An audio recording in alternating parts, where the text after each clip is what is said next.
Hello students, welcome to our channel. आज के इस वीडियो में मैं आप लोग को पढ़ाने वाला हूँ क्लास 11th ओसीएम से चैप्टर नंबर 8 और आज का हमारा टॉपिक है meaning, needs and importance of business finance. देखो, ये वाला जो टॉपिक है ना, वो आप ऐसा समझ लो कि बिजनेस फाइनेंस की जगह पे एग्जाम में कैपिटल भी पूछ सकते हैं। ठीक है, कि बिजनेस फाइनेंस कहो या कैपिटल कहो, एक ही बात है, तो कंफ्यूज मत होना। एग्जाम में आपकी बुक की एक्सरसाइज में एक क्वेश्चन 2 मार्क में देके रखा हुआ है कि बताओ meaning of capital from the view point of commerce. ठीक है, तो आपको वो बताना रहेगा, मतलब इसका मीनिंग बताना है। और बात करें, दूसरा क्वेश्चन भी आपके एक्सरसाइज में देके रखा है 5 मार्क्स में। ठीक है, 5 मार्क में नीड पूछी गई है कि need factor affecting needs of business finance या तो कैपिटल। देखो, एग्जाम आपकी बुक में कैपिटल के नाम से दिया है, बट एग्जाम में बिजनेस फाइनेंस भी पूछ सकते हैं। तो ये नीड वाला जो क्वेश्चन है ना, वो आपको एग्जाम में 5 मार्क का पूछा जा सकता है। तो आप लोग अच्छे से ये पूरा वीडियो देखना, जिससे आपको उसका मीनिंग भी समझ में आ जाए, नीड्स भी समझ में आ जाए और उसकी इंपॉर्टेंस भी समझ में आ जाए। तो मैं बहुत ही डिटेल में और बहुत बढ़िया तरीके से आज के इस वीडियो में ये पूरा टॉपिक एक्सप्लेन करूंगा, तो वीडियो को एंड तक जरूर देखना। आगे बढ़ने से पहले मैं आप लोग को एक चीज बताना चाहता हूं, आपके सपोर्ट की हमको काफी ज्यादा जरूरत है। तो चैनल को सब्सक्राइब कर दो और अपने जितने भी दोस्त हैं सबको ये चैनल भेज दो और उनको भी कह दो कि वो सब्सक्राइब कर दे, बिकॉज आपका एक सब्सक्राइब हमें मोटिवेट करता है कि आपके लिए और भी ऐसे वीडियोस बनाते रहे। और अगर आप लोग अपने 11th की प्रिपरेशन बहुत बढ़िया तरीके से करना चाहते हो, तो आप लोग हमारी न्यू बैच में ज्वाइन हो सकते हो, जहां पे अकाउंट, स्टैट्स, इकोनॉमिक्स, ओसीएम चारों सब्जेक्ट्स पढ़ाते हैं, जहां लाइव लेक्चर्स भी होते हैं और रिकॉर्डेड वीडियोस भी प्रोवाइड किए जाते हैं। तो कैसे ज्वाइन करना है, तो आज के आज आप लोग हमारी ऐप को डाउनलोड करो, प्ले स्टोर पे यूजीटी नाम से अवेलेबल है और डिस्क्रिप्शन में लिंक भी देके रखी है। तो चलिए शुरुआत करते हैं आज के हमारे इस वीडियो की, जहां पढ़ेंगे meaning, needs and importance of business finance.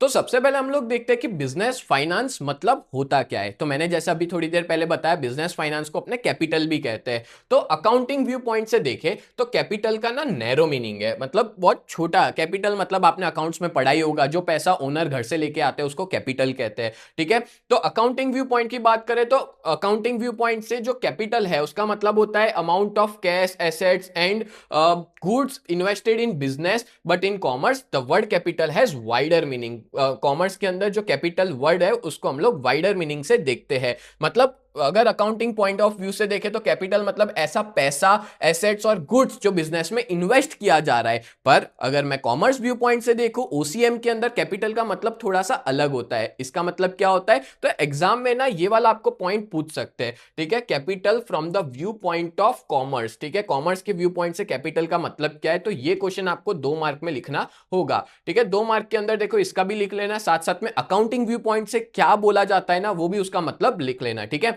तो कैपिटल का मतलब क्या होता है, the amount invested by the owner in business and the borrowed fund from different financial sources. यानी कि कोई भी ऐसा पैसा, कैपिटल मतलब एक ऐसी अमाउंट जो इन्वेस्ट की जा रही है, किसके द्वारा, ओनर्स के द्वारा बिजनेस के अंदर, या तो फिर वो बोरो कर रहे हैं कहीं से। या तो मान लो मार्केट से कोई बैंक के पास जाके लोन लेकर के आ रहे हैं, कोई फाइनेंशियल इंस्टीट्यूशन से लोन लेके आ रहे हैं, कहीं से पैसा बोरो कर रहे हैं, उसको ही हम लोग क्या कहते हैं, कैपिटल कहते हैं। एक और चीज मैं आपको बता दूं, आपको पता है कैपिटल का बहुत ज्यादा यूज होता है बिजनेस के अंदर। मतलब ऐसा समझ लो, जिस दिन कैपिटल बंद हो गया ना, तो बिजनेस बंद हो सकता है। तो पैसे का यूज सबसे ज्यादा होता है बिजनेस, फाइनेंस का यूज सबसे ज्यादा होता है बिजनेस में। एक और चीज बताना चाहता हूं कि कैपिटल मतलब यहां पे ये देखा जा रहा है इस चैप्टर के अंदर, कैपिटल मतलब ये होता है कि बिजनेस में हमको कितने पैसों की जरूरत है, हम कहां से वो पैसा लेके आएंगे, कहां पे इन्वेस्ट करेंगे और कैसे हम उन लोगों को वापस लौटाएंगे। तो वो सारी चीज में कैपिटल इन्वॉल्व हो जाता है। तो इसी वजह से कॉमर्स के अंदर कैपिटल जो है उसका एक वाइडर मीनिंग है। ठीक है, चलो नेक्स्ट आगे बात करते हैं। तो नीड्स ऑफ बिजनेस फाइनेंस, तो ये वाला टॉपिक जो है वो आपको एग्जाम में 5 मार्क्स के अंदर देखने को मिलेगा। ठीक है, factor affecting the needs of capital करके आपकी बुक में जो है वो टॉपिक देके रखा है। 5 मार्क में पहला ही क्वेश्चन है। तो पहला पॉइंट क्या दिया है, फॉर एस्टैब्लिशिंग बिजनेस। तो देखो, पैसों की जरूरत बिजनेस में कहां कहां होती है, तो पहला पॉइंट ही इजी है। ठीक है, आप लोग को आसानी से समझ आ जाएगा इसके हेड पॉइंट से। तो देखो, एग्जाम में ना ओसीएम एक ऐसा सब्जेक्ट है जहां पे हेड पॉइंट्स भर भर के होते हैं। तो आपको हेड पॉइंट्स अच्छे से याद करने हैं, अंदर का खुद बना के लिखना है। अगर जिस दिन अंदर का याद करने गए ना, बैंड बज जाएगी आपकी। ठीक है, तो मैं ये चाहूंगा कि आप लोग अंदर का समझ लो और हेड पॉइंट्स याद कर लो। तो फॉर एस्टैब्लिशिंग बिजनेस मतलब क्या है, तो अलग अलग तरह के एक्सपेंसेस बिजनेस के अंदर देखने को मिलते हैं। एस्टैब्लिश करते वक्त जब भी देखो मैं कोई बिजनेस स्टार्ट करूंगा तो बहुत सारे अलग अलग तरह के खर्चे होंगे, and the capital is required to meet the expenditure expenditures, और पैसा चाहिए होगा ये सारे खर्चों को पूरा करने के लिए, जैसे कि conducting primary and extensive research. अब देखो बिजनेस ऐसे ही स्टार्ट नहीं किया जाता, पहले रिसर्च करते हैं कि हम कौन सी प्रोडक्ट बनाएंगे, कैसे लॉन्च करेंगे, मार्केट में उसकी डिमांड कितनी है, तो पहले रिसर्च किया जाता है। फिर होता है टू प्रिपेयर डॉक्यूमेंट्स, कुछ डॉक्यूमेंट्स प्रिपेयर किए जाते हैं। अगर कंपनी है तो कंपनी में certificate of registration, fields of expert in the field of law, expert की फीस ले लो या तो रजिस्ट्रेशन फीस ले लो, ये सारी चीजें बिजनेस में इन्वॉल्व होती है। तो मैं ऐसा आपको कहना चाहूंगा कि बिजनेस के अंदर जो पैसा है वो सबसे पहले शुरुआत करते टाइम जरूरत होती है। दूसरा है for purchase of fixed assets, fixed assets purchase करते वक्त भी पैसों की जरूरत पड़ती है। तो पहला पॉइंट क्या देके रखा है, the long term investment made for the assets of the business units are called fixed assets. Fixed assets मतलब कि क्या आ जाता है इसमें, आप बिल्डिंग खरीद रहे हो, मशीन खरीद रहे हो, व्हीकल खरीद रहे हो, तो ये सारे खर्चे क्या ऐसे शॉर्ट टर्म के लिए नहीं, ये तो लॉन्ग टर्म के लिए होता है, तो इनको फिक्स्ड एसेट्स कहा जाता है। कि कोई भी ऐसा इन्वेस्टमेंट जो हम लोग एसेट्स के पीछे करते हैं और वो भी लॉन्ग टर्म के लिए, तो उसको फिक्स्ड एसेट्स कहा जाता है। और पता है आपको फिक्स्ड एसेट्स में काफी पैसा चाहिए, तो बिजनेस शुरू होता है उस टाइम पे चाहिए तो होगा पैसा फिक्स्ड एसेट्स में इन्वेस्ट करने के लिए। एंड इस तरह की जो एसेट्स होती है उसमें बदलाव करना पॉसिबल नहीं है। एक बार मैंने डिसीजन ले लिया, सोचो एक बार मैंने कोई जमीन खरीद ली, कोई फैक्ट्री डाल दी, उसके बाद मैं क्या सोचूंगा कि मेरे को अब बदल देनी है, तो बहुत मुश्किल आएगी। एक तो पहली बात पॉसिबल ही नहीं हो पाएगा, बहुत दिक्कतें आएगी, ठीक है। तो दैट्स वाई इसको हम लोग यहाँ पे अपने को चाहिए होता है लॉन्ग टर्म फाइनेंस। अगर मान लो कोई जमीन खरीदी, उस पर बिल्डिंग बना दी, तो वो पैसा इन्वेस्ट हो गया, अब मैं उसमें से वापस पैसा निकाल नहीं सकता, लॉन्ग टर्म के लिए पैसा उसमें चला जाता है। सो दैट्स व्हाई हम ऐसा कहेंगे लॉन्ग टर्म फाइनेंस लगता है। In large proportion is needed for acquiring fixed assets जैसे कि लैंड, बिल्डिंग, मशीन, व्हीकल। बोलो क्लियर हो गया। तो दो जगह पे पैसों की सबसे ज्यादा जरूरत पड़ी, पहला बिजनेस को शुरू करते वक्त और दूसरा जब हम लोग फिक्स्ड एसेट्स को खरीद रहे हैं तब। नेक्स्ट आगे बात करें तो तीसरा है फॉर करंट एसेट्स। तो देखो करंट एसेट्स मतलब होता है कि ऐसे कुछ एसेट्स जो डे टू डे में हमको काम में आती है, जिसमें हम लोग बात करें वर्किंग कैपिटल। देखो वर्किंग कैपिटल ना बहुत ज्यादा जरूरी है अपनी डेली एक्टिविटीज को कंडक्ट करने के लिए। बिजनेस में हर एक चीज प्रॉपर चले, स्मूथली चले, इसलिए वर्किंग कैपिटल बहुत ज्यादा जरूरी है। अच्छा वर्किंग कैपिटल क्या होता है वो बता देता हूं। वर्किंग कैपिटल मतलब ऐसे खर्चे, ऐसा पैसा जो हमारे डे टू डे एक्टिविटी में काम आ रहा है। जैसे कि फॉर एग्जांपल हम लोग रॉ मटेरियल परचेस कर रहे हैं, तो मेरे को पैसा चाहिए होगा, जो भी हमारा वेंडर है या सप्लायर है उसको रॉ मटेरियल खरीद रहे हैं उसको पे करने के लिए। टू पे सैलरी एंड वेजेस, हमारे यहाँ पे जितने भी एम्प्लॉइज है, लेबर्स है, वो लोग काम कर रहे हैं, उनको सैलरी या वेजेस देने के लिए मेरे को पैसा चाहिए होगा, ठीक है। To make payment for services assisting to trade and to invest in the stock of finish goods, और जब गुड्स बन जाता है उसके बाद मेरे को स्टॉक बनाने के लिए भी पैसा चाहिए होगा। तो हम ऐसा कहेंगे कि वर्किंग कैपिटल की बहुत ज्यादा जरूरत होती है बिजनेस के अंदर। तो वर्किंग कैपिटल, हाथ में कुछ कैश होना जरूरी है। पहले हमने फिक्स्ड एसेट्स में इन्वेस्ट किया था, अब हमारे हाथ में कुछ कैश लेके बैठे हैं जिसको बोलते हैं फॉर करंट एसेट्स। देन है for modernisation and expansion of business. अगर सोचो मैं चाहता हूं कि अपने बिजनेस को एक्सपांड करूं, तो मेरे को ज्यादा पैसा चाहिए होगा। मैं चाहता हूं अपने बिजनेस में मॉडर्नाइजेशन लेके आऊं, यानी कि लेटेस्ट मशीन्स लाऊं, लेटेस्ट टूल्स, टेक्निक्स यूज करूं, ठीक है, तो नए इन्वेंशंस करूं, तो उसके लिए मेरे को काफी ज्यादा पैसा चाहिए होगा।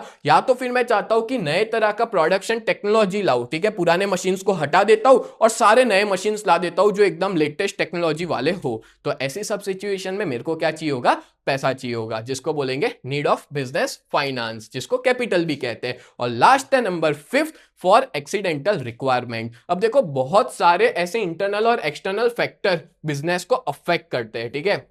बिजनेस के अंदर बदलाव देखने को मिलते हैं इन फैक्टर्स की वजह से, and due to which requirement of capital arise to meet the factors like. अब देखो एम्प्लॉय स्ट्राइक पे चले गए, उस टाइम पे मेरे को पैसा चाहिए होगा। गवर्नमेंट ने अपनी पॉलिसी बदल दी, यानी कि गवर्नमेंट ने अपना टैक्स बढ़ा दिया, तो मेरे को ज्यादा पैसा चाहिए होगा उस टाइम पे। ट्रेड साइकिल में फर्क देखने को मिला। ट्रेड साइकिल आपको पता ही है, कभी बूम होता है, कभी डिप्रेशन होता है, यानी कभी मार्केट में तेजी होती है, कभी मंदी होती है, पैसा ही नहीं होता मार्केट में, तो उस टाइम पे भी बिजनेस को चलाना मुश्किल हो जाता है, तो पैसा चाहिए रहता है। नेचुरल डिजास्टर, मान लो अर्थक्वेक आ गया या फ्लड आ गया या फेमाइन, कुछ भी ऐसा कुछ हो जाता है, तो उसकी वजह से बिजनेस में नुकसान होता है और उसी टाइम पे पैसों की सबसे ज्यादा जरूरत होती है। क्लियर? तो टोटल 5 पॉइंट पढ़े नीड ऑफ बिजनेस फाइनेंस के अंदर। पहला था फॉर एस्टैब्लिशिंग बिजनेस, दूसरा पढ़ा for purchase of fixed assets, तीसरा पढ़ा फॉर करंट एसेट्स, चौथा पढ़ा for modernisation and expansion of business और पांचवा पढ़ा फॉर एक्सीडेंटल रिक्वायरमेंट। आगे बढ़ने से पहले मैं आप लोग को बहुत इंपॉर्टेंट इंफॉर्मेशन देना चाहता हूं। अगर आप लोग 11 जीएसईबी कॉमर्स में हो और अपनी प्रिपरेशन बहुत ही बढ़िया तरीके से करना चाहते हो ना, तो आप लोग हमारी इस बैच में ज्वाइन हो सकते हो। हमारी बैच का नाम है न्यू बैच, जहां पे हम लोग 4 सब्जेक्ट पढ़ाते हैं, अकाउंट, स्टैटिस्टिक्स, इकोनॉमिक्स और ओसीएम। और इन चारों सब्जेक्ट के आपको लाइव लेक्चर्स भी हम मिल जाएंगे, मतलब मंडे टू सैटरडे हर रोज लाइव लेक्चर्स पढ़ाते हैं, as well as recorded videos भी प्रोवाइड करते हैं। आपको यहाँ पे रेगुलर टेस्ट दे पाओगे, साथ में हैंड रिटन नोट्स मिल जाएंगे, 24/7 डाउट सॉल्यूशन प्रोवाइड किया जाता है। और इस पूरे बैच की प्राइस जो है वो बहुत ही ज्यादा रिजनेबल है, 2999 पूरे साल के लिए, जब तक आपका 11th फिनिश नहीं हो जाएगा तब तक के लिए। और हमारी बहुत ही बढ़िया सी टीम है। मैं आप लोग को इकोनॉमिक्स और ओसीएम पढ़ाऊंगा, कल्पेश सर आपको अकाउंट्स पढ़ाएंगे, हिमल सर आपको स्टैटिस्टिक्स पढ़ाएंगे। और अगर आप लोग इस बैच के बारे में और ज्यादा डिटेल में पता लगाना चाहते हो तो आप लोग हमारी वेबसाइट को विजिट कर सकते हो। हमारी वेबसाइट का नाम है www.ugt.co.in। इस वेबसाइट पे आप लोग विजिट कर सकते हो। एज वेल एज अगर आप लोग ने अभी तक हमारी ऐप को डाउनलोड नहीं किया है तो प्ले स्टोर पे जाकर के यूजीटी नाम से आप सर्च कर सकते हो, प्ले स्टोर पे अवेलेबल है, जाके डाउनलोड कर लीजिए। और अगर आप लोग आईफोन यूजर हो तो ऐप स्टोर के ऊपर माई इंस्टीट्यूट के नाम से अवेलेबल है, आप वहां पे जाकर के भी डाउनलोड कर सकते हैं। और उसका ORG कोड है VUGKX, उसका ORG कोड है, ठीक है। और अगर आप लोग हमारा कांटेक्ट करना चाहते हो, अपने पेरेंट्स की बात करवाना चाहते हो, तो हमारा कांटेक्ट नंबर है 7202012221। ये हमारे ऑफिस का कांटेक्ट नंबर है, इस पे आप लोग कांटेक्ट कर सकते हो। सच बता रहा हूं, इस बैच में अगर आप ज्वाइन हो जाते हो ना तो आपका बहुत ही बढ़िया रिजल्ट आएगा। अभी तक बहुत सारे ऐसे बच्चे हैं जो इस बैच में जुड़ चुके हैं, और बहुत से ऐसे भी बच्चे हैं जो ऑफलाइन में भी ट्यूशन जाते हैं और अपने बैकअप के लिए वो लोग हमारी इस बैच में जुड़े हुए हैं, और जिनका रिजल्ट भी बहुत अच्छा खासा आ रहा है। तो जल्द से जल्द आप लोग हमारी इस बैच में जुड़ जाइए, जिसमें आपका ही फायदा है। चलो आगे बढ़ते हैं नेक्स्ट टॉपिक पे।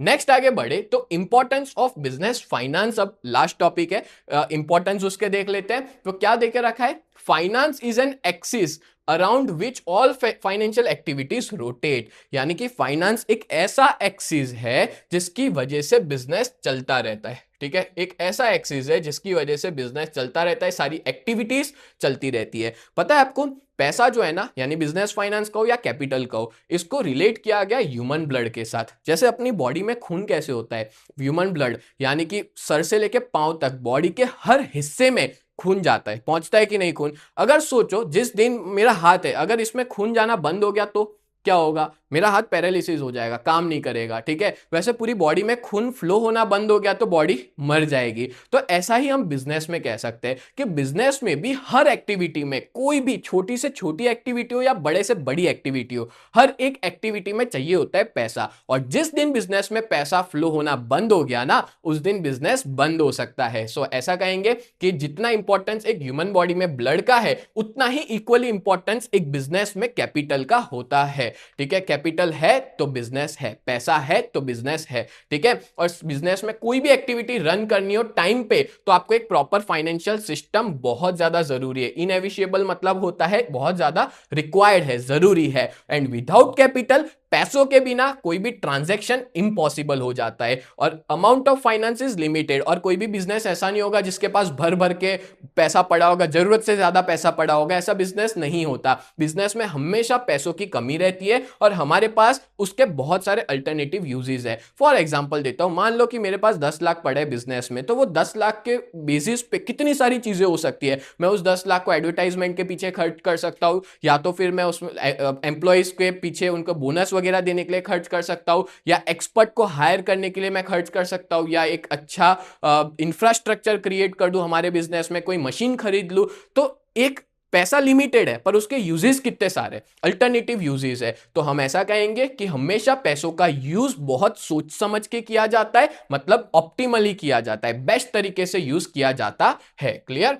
नेक्स्ट आगे बात करें तो due to non availability of sufficient fund, अगर सोचो बिजनेस के अंदर पैसों की अगर अवेबिलिटी नहीं है, यानी कि नॉन अवेबिलिटी है, कमी है, तो ऐसे सिचुएशन में बिजनेस को बहुत सारी डिफिकल्टी फेस करनी पड़ेगी। ठीक है, डिफिकल्टी कैसी, जैसे मान लो बिजनेस की जो क्रेडिट वर्दीनेस है ना, वो अफेक्ट हो सकती है। अगर मान लो अपने को किसी को पेमेंट करना है, कोई क्रेडिटर को, क्रेडिटर वो होता है जिसको अपने पे करते हैं, ठीक है, तो क्रेडिटर को पैसा पे करना है, अगर मैं टाइम टू टाइम उसको पैसा नहीं पे कर पाया तो क्या होगा, मेरे बिजनेस का नाम खराब होगा, क्रेडिट वर्दीनेस खराब होगी। ठीक है, क्रेडिट वर्दीनेस को मैं रेप्यूटेशन भी कह सकता हूं, या तो गुडविल भी अपने कह सकते हैं। ठीक है, and sometime the firm has to ignore the opportunity of high profit investment, overlook the advantage of cash discount, face difficulty in timely purchase of raw materials। तो देखो पैसा नहीं होता ना, तो बहुत सी बार हमारे सामने अपॉर्चुनिटी होने के बावजूद मैं उस अपॉर्चुनिटी को ग्रैब नहीं कर सकता, और बहुत सी बार ऐसा भी हो सकता है कि मेरे को कैश डिस्काउंट देना है कस्टमर को, पर मैं नहीं दे पा रहा हूं क्योंकि पैसों की कमी है,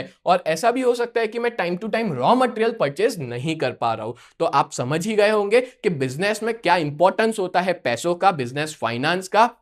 तो उम्मीद करता हूं आज के इस वीडियो में आपको बहुत अच्छे से समझ में आया होगा। अपने ने पढ़ा meaning, need and importance of business finance. तो ऐसे ही वीडियोस देखने के लिए आप लोग हमारी चैनल को सब्सक्राइब करें। तो मिलते हैं नेक्स्ट वीडियो में, तब तक के लिए bye and thank you so much.